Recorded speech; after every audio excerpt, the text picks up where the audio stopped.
بچه ها ما فیوزمون به مشکل خورده همچنان نیواد برخار مورد عمل میشه. این هم از محمد داره نور میگیره اینجا. اون فیوز خرابه کو؟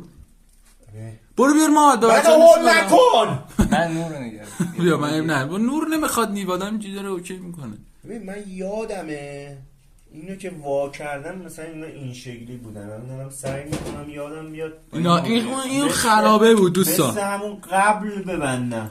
الان همونو رفتیم خریدیم. نمیدونم کدومه. آها این وسطی هست اینه. اگه برق منو نگیره اینه. این باید میرفتون یا اون باید میرفتون؟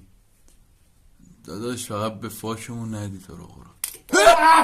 حاجی احمق بسخال دارم درستش میکنه. حاجی ریدم یه لحظه. حال کن. درست شد. احسن داف بذار ببینیم برق میاد الان تو پریزه.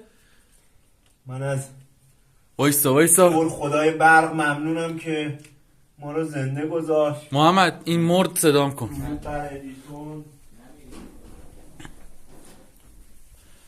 بچه ها بریم ببینیم. کار چیز این تو برق نیواد بزنم تو برق. نکن.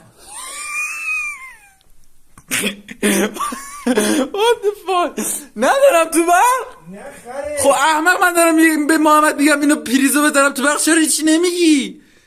فکر شورت میرسه که من اینجا کارم تمام نشده. خب باید به میگفتی حاجی جدا. من کلید برق زدم شما زورت پریز نبود. محمد اینو نگه دار یه دقیقه تکون نخوره جا. منو داره میگه.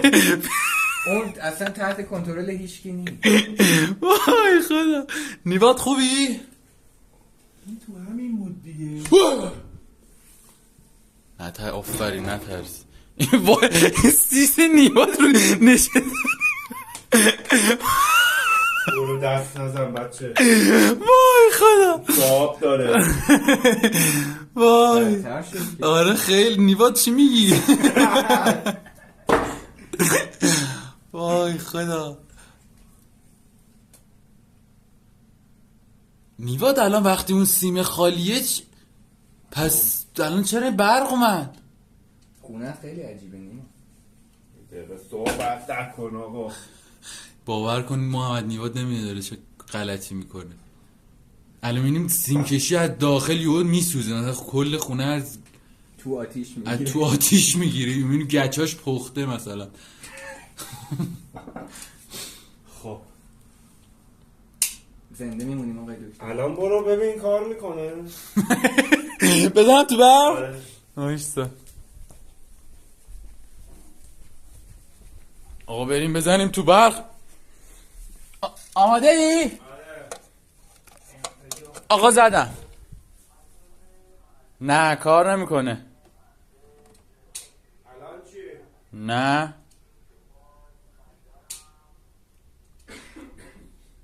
آفرین نیواد یه جوری ریدی. الان برق کارم بیارم دیگه درستش نمیتونه بکنه. دوستان ما تا ببینیم نیواد چه غلطی کرده شما یه میان برنامه ببینید. حاجی کار میکنه.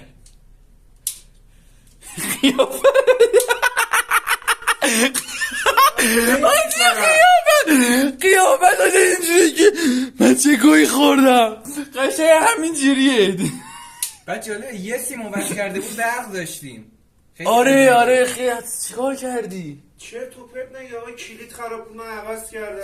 عوض کردی که حالا مشکل هنو رفت نشده و ببینیم از چیه. از کلید نبود فهمیدیم از کلید نی. بچه این به من میگه احمق. بیاید ببینید چیکار کرده. محمد بیا. من نمیگم به تو. محمد بیا.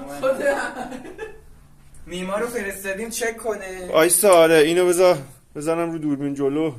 بچه اومده اینجا میگه کار نمیکنه نیواد ریدی. حالا اینو روشن نکرده این کلید رو نزده اینجوری خاموشه. اومده میگه کار نمیکنه. روشن شه بنده خدا خاموش شد دوباره. من ریدم تو نیما بودن چه حسی داره؟ نمیتونم بگم احمق بودن. توی لول دیگه ای. من کارمو درست انجام دادم بچه‌ها. یه بار تو عمر شالی یه کار درست انجام بده. نه خدا رو شکر بابا برق اومد دیگه خدا رو شکر کارش درسته. احسن